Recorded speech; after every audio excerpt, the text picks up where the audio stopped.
मैं शशि भूषण मिश्रा एकलव्य एकेडमी के YouTube channel में आप लोगों का हार्दिक स्वागत करता हूं। मित्रों, हम आज अधिगम और उसके जो नियम हैं उसके बारे में अध्ययन करेंगे। बहुत ही इम्पोर्टेंट टॉपिक है अधिगम।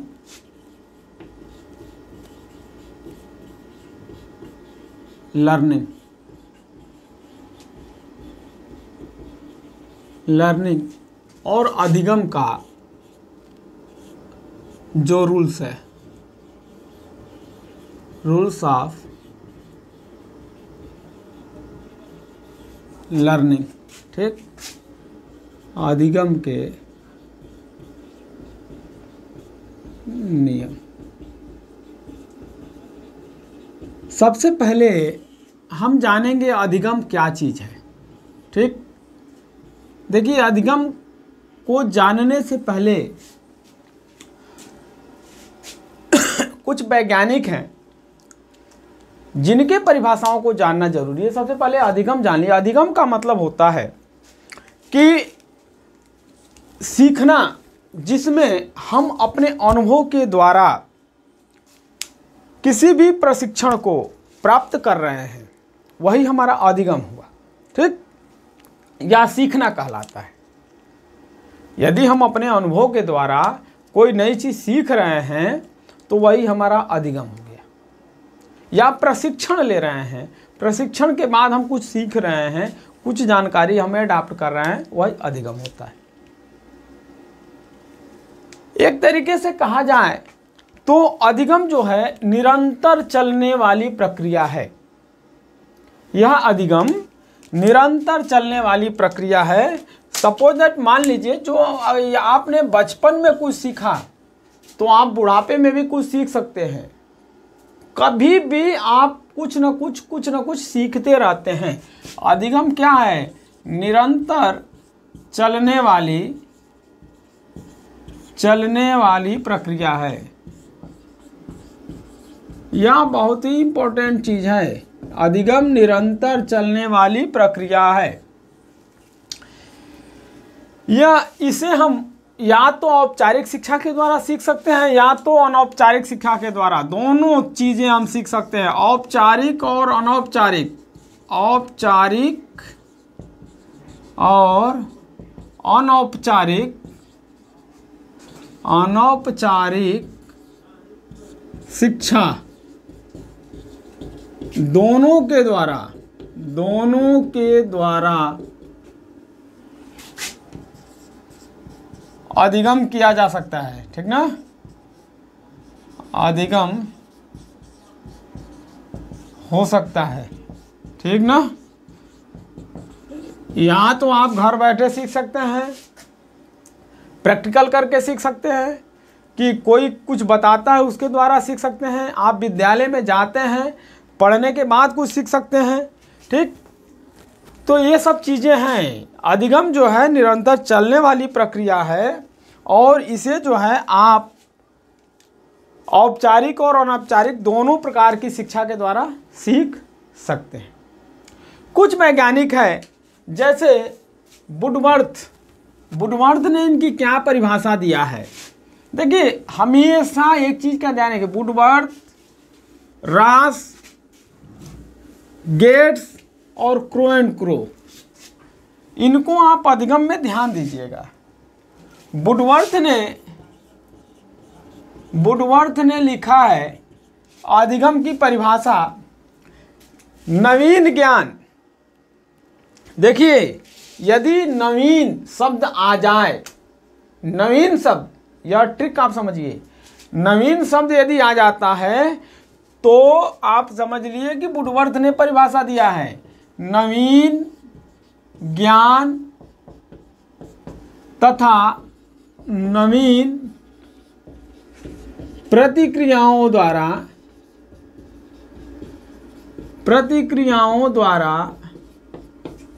सीखा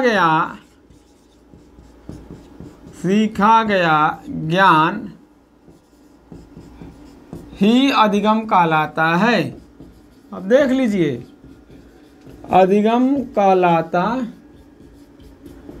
यह किसने कहा? वुडवर्थ ने। नवीन ज्ञान और नवीन प्रतिक्रियाओं द्वारा, ठीक ना, नवीन परिस्थितियों के द्वारा जो ज्ञान अर्जन किया जा रहा है वही हमारा क्या कहलाता है? अधिगम कहलाता है। क्रो एंड क्रो ने कहा, क्या कहा? हमारी जो आदत है, ज्ञान है, आदत, ज्ञान और अपनी अभिवृत्ति यानी रुचियों के द्वारा जो हम ज्ञान सीखते हैं वही हमारा क्या है? अधिगम है। ये किसने कहा? क्रो एंड क्रो ने। क्रो एंड क्रो ने क्या कहा? आदत। अब देखिए, आदत शब्द आ जाए तो आप समझ लीजिए कि किसने कहा है? क्रो एंड क्रो ने। आदत, ज्ञान एवं अभिवृत्तियों यानी रुचियों, अभिवृत्तियों द्वारा सीखा गया ज्ञान ही अधिगम कहलाता है। अधिगम कहलाता है। किसने कहा? क्रो एंड क्रो ने। वुडवर्थ ने कहा नवीन ज्ञान और नवीन प्रक्रियाओं द्वारा। क्रो एंड क्रो ने कहा आदत, ज्ञान एवं अभिवृत्तियों द्वारा सीखा गया ज्ञान क्या होता है? हमारा अधिगम कहलाता है। गेट्स ने कहा है अनुभव और प्रशिक्षण द्वारा सीखा गया ज्ञान। गेट्स ने, अब देखिए गेट्स क्या कहते हैं कि जो हम अपने अनुभव द्वारा और प्रशिक्षण द्वारा जो ज्ञान अर्जन करते हैं या जो अपनी आदत में परिवर्तन लाते हैं या मानव व्यवहार में जो परिवर्तन होता है वह हमारा क्या कहलाता है? अधिगम कहलाता है। यह किसने कहा है? गेट्स। गेट्स के अनुसार, गेट्स के अनुसार क्या है? गेट्स ने कहा है कि अधिगम अनुभव और प्रशिक्षण के द्वारा मानव के व्यवहार में जो परिवर्तन होता है वही कहलाता है। ठीक, अनुभव और प्रशिक्षण द्वारा मानव व्यवहार में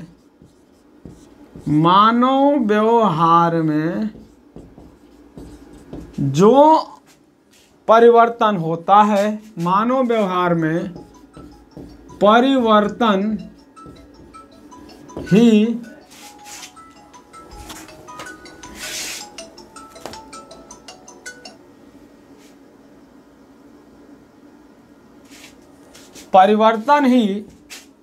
अधिगम कहलाता है। अधिगम कहलाता है। ठीक, ये हुआ किसने कहा? गेट्स ने। हमने आपको 3 परिभाषाएं बताया। एक तो अपने अधिगम की हमने परिभाषा बताया कि अधिगम निरंतर चलने वाली प्रक्रिया है, उसे कभी भी सीखा जा सकता है।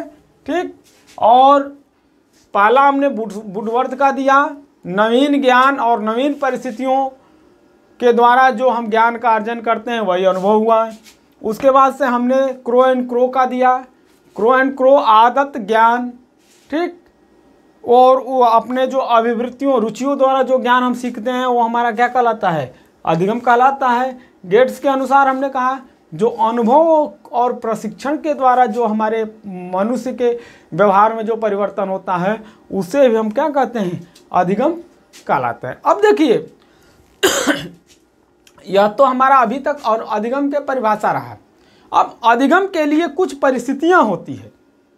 अधिगम करने के लिए पढ़ना है, हमको कुछ सीखना है, हमारी परिस्थितियां उस तरीके से कैसे होंगी कि हम उसको आसानी से सीख लें। कैसे होगा? मैं सपोज दैट कोई बच्चा है, उसे पढ़ाना है तो उसके रुचि के अनुसार विषय होना चाहिए। उस तरीके का हमको परिस्थिति पैदा करना होता है, परिवेश उस तरीके का, वातावरण उस तरीके से होना चाहिए। उसका स्वास्थ्य पे ध्यान देना होता है, स्वास्थ्य और मानसिक और शारीरिक स्वास्थ्य पे ध्यान देना होता है। तब वह जो है बच्चा अच्छे तरीके से अधिगम कर सकता है। तो एक तरीके से लिख सकते हैं कि अच्छे अधिगम के लिए हमारा जो आवश्यक तत्व हैं वह क्या क्या हैं। ठीक, अधिगम के लिए आवश्यक तत्व, अधिगम के लिए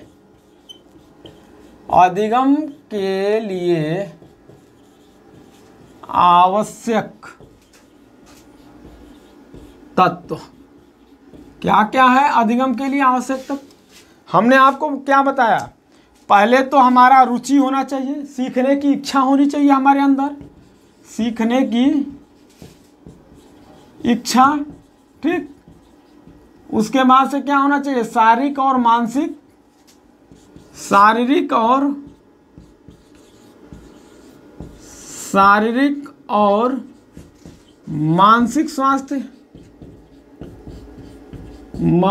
स्वास्थ्य।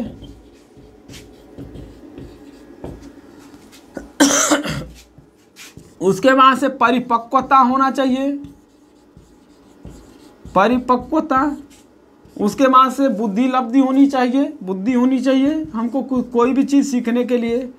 हमारी स्मृति कितनी है यह होनी चाहिए, बुद्धि हो गई, स्मृति हो गई, अवधान या ध्यान। ठीक, उसके बाद से हमारा अगला है, मिटा देता हूँ,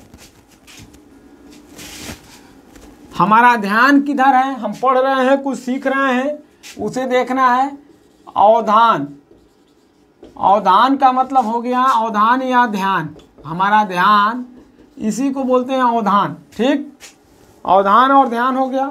उसके बाद से हमारा प्रशिक्षण किस परिस्थिति में हो रहा है, यह चीज़ हमारा होना चाहिए। यानी हमारे पास जो है 6, 5 और 2 7 जो है आवश्यक तत्व हैं तो तत्व बहुत सारे, मुख्य रूप से ये हमारे 7 ऐसे तत्व हैं जिसके वजह से हम अच्छे अधिगम कर सकते हैं। अब जो है हमारा तो अधिगम की परिभाषा और अच्छे अधिगम के लिए आवश्यक जो तत्व हैं वो थे। अधिगम का जो नियम है वह क्या चीज़ है? अधिगम के देखिए मुख्य रूप से 3 नियम, एक थार्नडाइक वैज्ञानिक थे, थार्नडाइक ने मुख्य रूप से 3 नियम और 5 गौड़ नियम दिए। ठीक, उन्होंने अपनी पुस्तक लिखा शिक्षा मनोविज्ञान 1912 में, थार्नडाइक की एक पुस्तक आई थी। ठीक, अधिगम के जो नियम है, अधिगम के नियम, अधिगम का जो नियम था, एक थार्नडाइक वैज्ञानिक थे, थार्नडाइक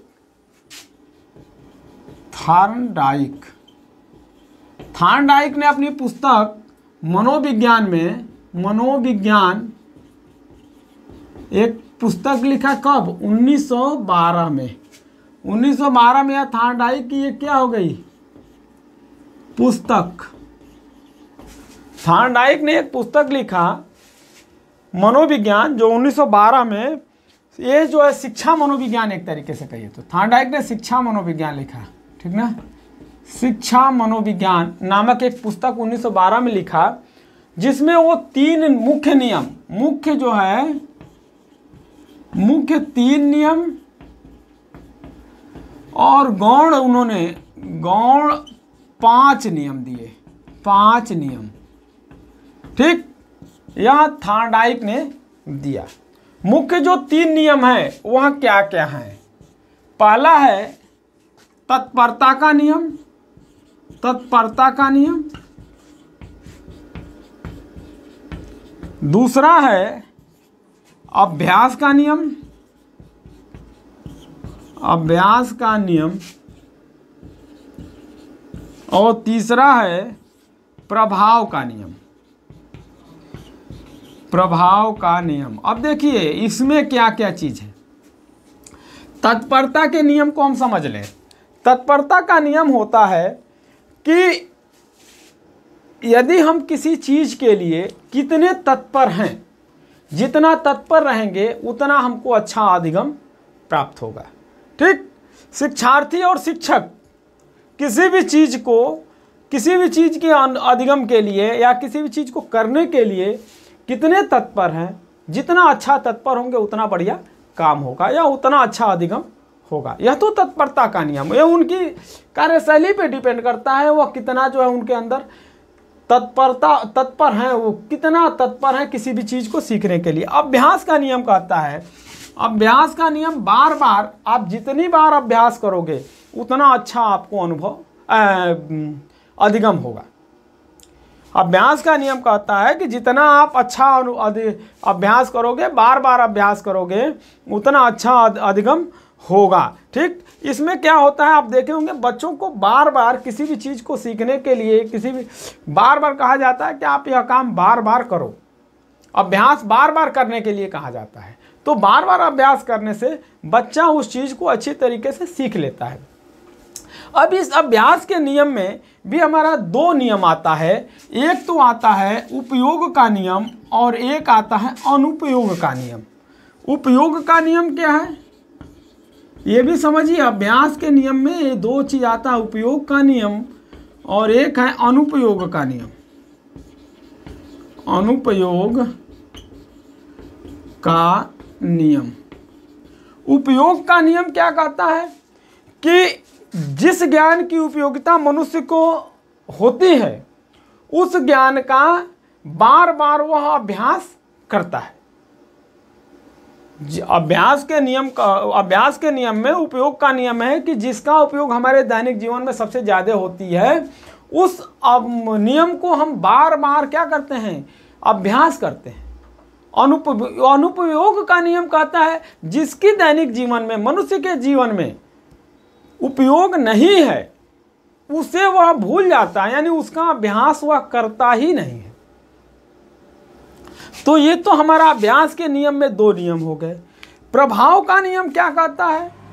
प्रभाव का नियम यह कहता है कि सीखे गए ज्ञान का उस व्यक्ति के ऊपर कितना प्रभाव पड़ रहा है। ठीक, यदि प्रभाव बहुत अच्छा है, ठीक, ज्ञान का प्रभाव बहुत अच्छा है तो वह व्यक्ति जो है क्या होता है, वो जल्दी सीखता है उस चीज़ को, यानी उसमें उसका अधिगम बहुत अच्छा होता है। तो ये तो हमारा प्रभाव का नियम हो गया। प्रभाव का नियम कहता है कि आपने जो सीखा है ज्ञान, उस ज्ञान का प्रभाव आपके ऊपर कितना पड़ रहा है, यानी यदि अच्छा पड़ रहा है तो आप उस ज्ञान को कभी नहीं भूलोगे, वह ज्ञान आपको याद रहेगा। ये तो हमारा मुख्य नियम रहा। अब हमारा गौण नियम क्या क्या है? 5 गौण नियम इन्होंने दिया, और वह गौण नियम क्या है उसको देख लें। पहला है सादृश्यता का नियम, ये गौण नियम है। गौण नियम इन्होंने 5 दिए, हमने आपको अभी बताया। गौण नियम कितने दिए? 5। पहला सादृश्यता का नियम, सादृश्यता का नियम।